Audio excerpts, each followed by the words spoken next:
of the Global Executive Council to introduce our guest speaker. Please applaud him as he comes up to introduce our guest speaker on the day. 95 and 99 is nowhere close.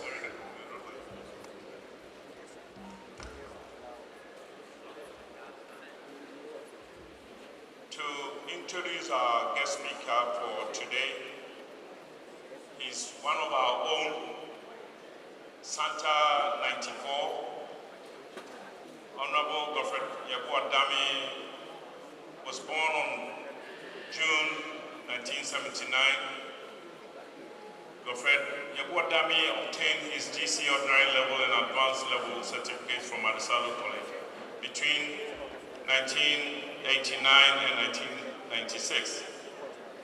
He graduated with a Bachelor's of Law degree in 2001. He then proceeded to the law school, from where he obtained his professional law qualification in 2003. On being called to the bar in 2000, Godfred Dame commenced his professional law practice with Messrs. Akufo-Addo and Prempeh Company, an elite law firm in Ghana, specializing in various aspects of civil litigation. Honorable Godfred Yeboah Dame rapidly and firmly established himself as one of Ghana's leading advocates, conducting with a remarkable degree of success many of the politically important trials and constitutional cases in the Supreme Courts of Ghana. In 2006, in recognition of his contribution towards the defense of media and human rights, rule of law, and civil liberties generally in Ghana, Mr. Dame was one of the few lawyers from across Africa and the rest of the world awarded the Open Society Initiative Fellowship and selected to pursue the program in comparative media law and policy at the University of Oxford Center for Socio-Legal Studies. Mr. Dame's active law practice saw him take charge of a significant number of high-profile and landmark cases in the Supreme Court of Ghana, which contributed to the advancement of constitutional law, human rights, criminal law, and good governance in the country, including serving as a counsel for the NPP for the party between 2012 and 2016. In 2016, he was member of the NPP Manifesto Committee on Governance, which drafted the party's proposed policies for the legal and governance sector. He also served on very sensitive committees of the Ghana Bar Association, contributing to the formulation of policy and training of lawyers, notable among them being the Privilege and Juniors Committee, which is concerned with the upholding of standards among junior practitioners of the law. In 2014, he was appointed member of the Ghana Bar Association legal team. Mr. Dame, between 2009 and 2017, served as the vice chairman of the disciplinary committee of the Ghana Football Association. Prior to that, from 2008 to 2009, he had been chairman of the Greater Accra Regional Football Association Disciplinary Committee. As Deputy Attorney General and Deputy Minister for Justice of Ghana from 2012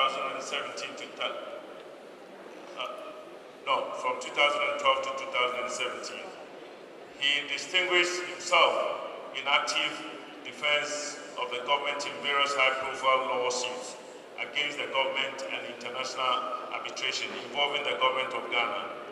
He transformed the image of the Attorney General's office into a formidable force in litigation.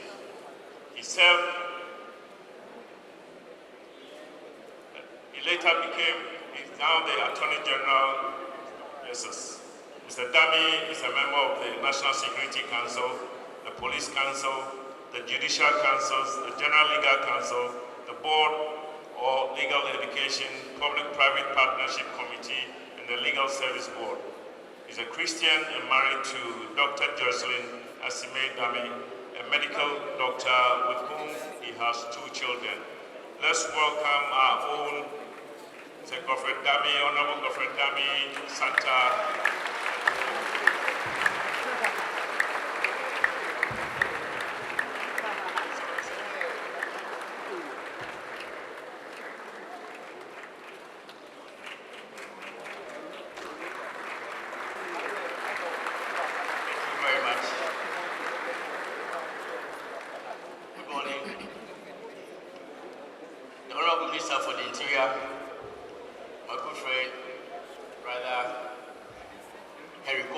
Representing the President of the Republic of Ghana,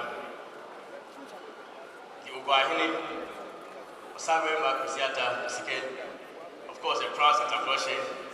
You can see him beautifully draped in his Santa Clausian clothes.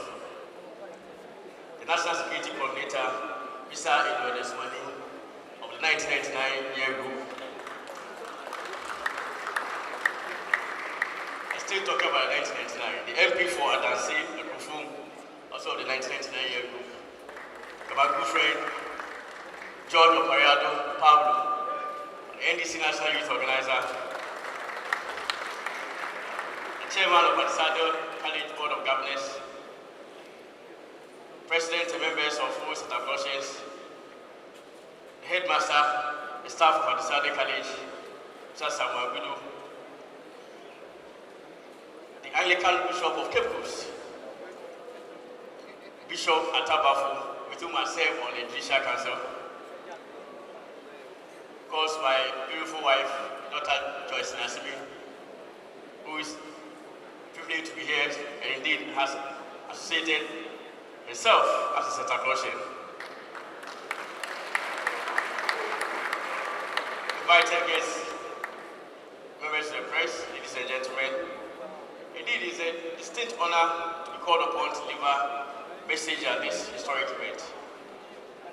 The last time I was at the CPJ in 2019, the My Year Group, the Dynamic 1994 Year Group, hosted the event. We were privileged to have the President of the Republic, Excellency Senator Dankwa Akufo-Addo, as our guest of honor.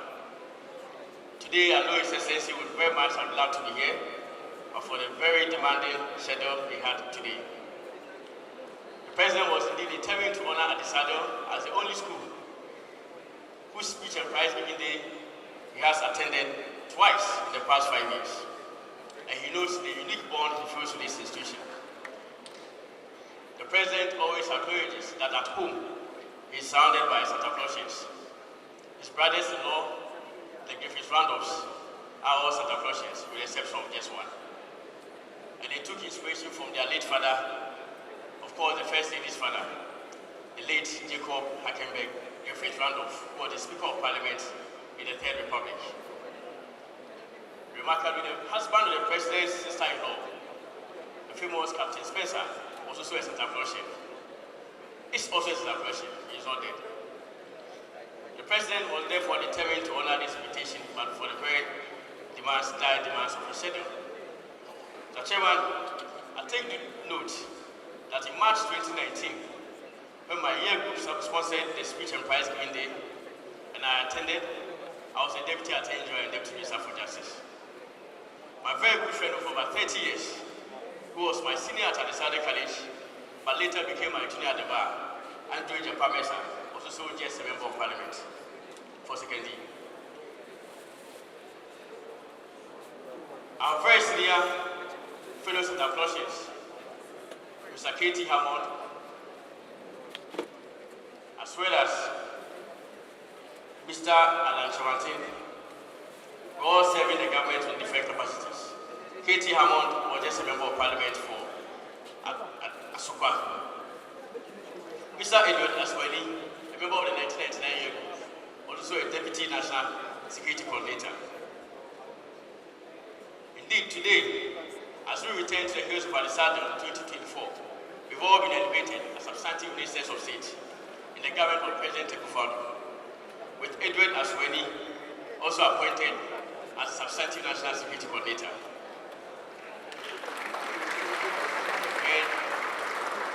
And it is worthy to note that my appointment as Attorney General and Minister for Justice, of course, made me the youngest to occupy the office since its independence. And also, only the second Santa Clausian, the first being Ian Wall, who was Attorney General from 1972 to 1976. And today, I would like to wish my good friend, Honorable Andrew Japamesa, all the best in his new role as Minister for Tourism.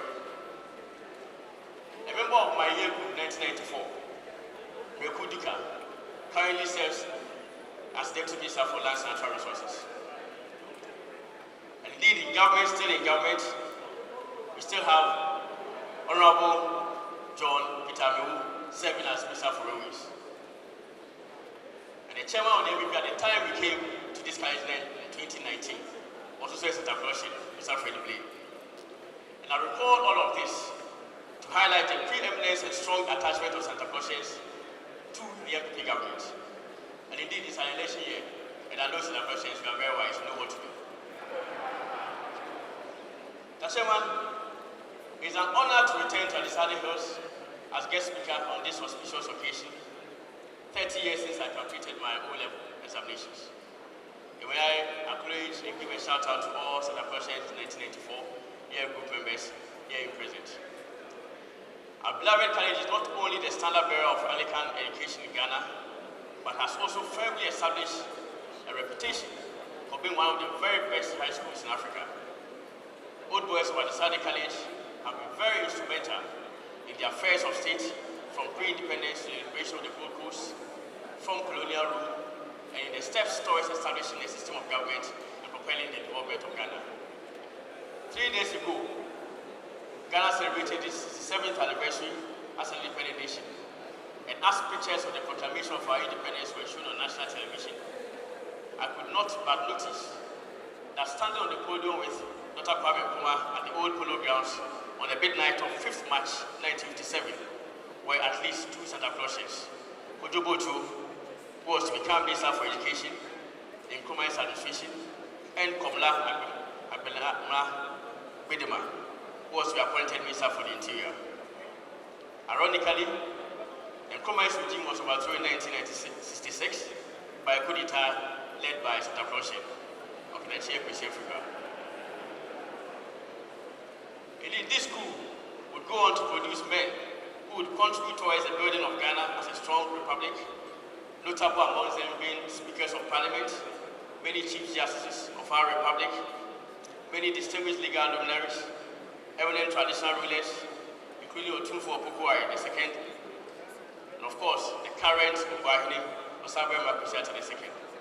Various security chiefs, including inspectors, general of police, chiefs of defense staff, as well as eminent medical practitioners, scientists, and what have you.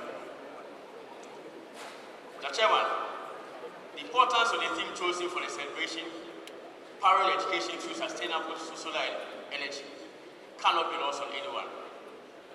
Globally, there's an emerging energy crisis, and energy markets are tightening since 2021 for a variety of factors, including the extraordinarily rapid economic rebound following the pandemic. However, the situation escalated dramatically into a full-blown global energy crisis following Russia's invasion of Ukraine in February 2022. The price of natural gas reached record highs, and so did electricity in some markets. Oil prices hit their highest level in 2008.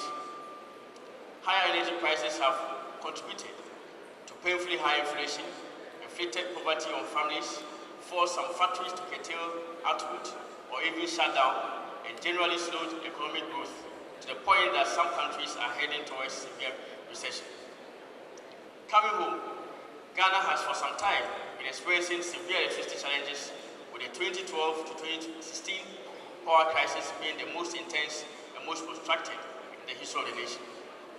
Some of the factors accounting for the electricity challenges of Ghana have been stated as losses in the distribution system, a tariff structure that makes it difficult for electricity producers to recover their costs, and the non-payment of electricity bills by consumers. Demand has also increased, owing to factors like population growth, economic growth, and increasing incomes. The persistence of energy The sense of energy challenges has made it imperative that we embark on what is called energy transition. Energy transition is now considered a global priority as the world ramps up its efforts to achieve climate goals. At the 28th UN Conference on Climate Change, the COP28, held in Dubai in December last year, the international community reached a historic agreement to gradually phase out fossil oil fuels in favor of more sustainable and renewable energy. And Chairman, in the midst of these energy challenges, both globally and locally, high schools like Accra Academy have had their power supply cut off for failure to pay electricity bills. This deplorable situation has also occurred not too far from us over a year ago, when the Fansman School also had doomsday occasioned by a failure to pay electricity bills.